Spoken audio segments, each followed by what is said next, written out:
kanalımıza hoş geldiniz.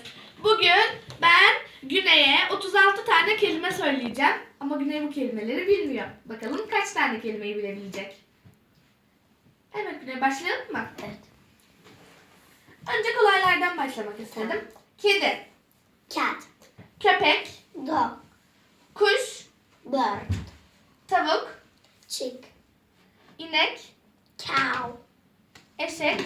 donkey, Yönetmen yanlış olursa sen müdahale edersin. donkey, Maymun, monkey, ördek, duck, at, horse, kurbağa, frog, uğur böceği, ladybird, kelebek, butterfly, ayı, bear, hipopotam, hippo, timsah, crocodile, aslan, lion, kaplan, tiger, yılan, snake, karınca, ant, köstebek, mole, goril.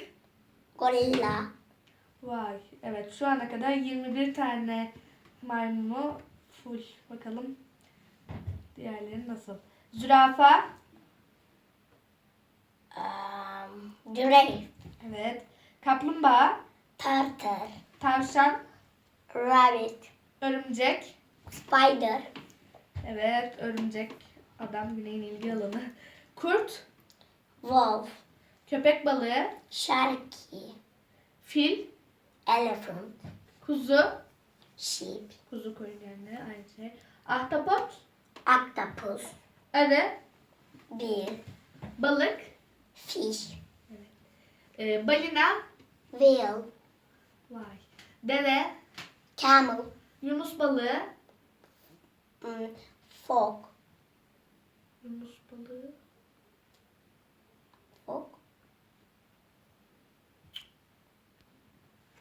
evet arkadaşlar, yunus balığını bir an unutmuşuz. Güney de unutmuş. Dolphinmiş. Yunus balığı, dolphin, aynen. Deniz yıldızı, starfish.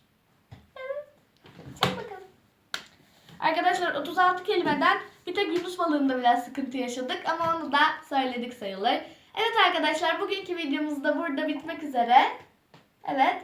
Eğer videomuzu beğendiyseniz beğen butonuna basmayı unutmayın. Abone olmayı unutmayın. Hepinize görüşürüz arkadaşlar. Görüşürüz.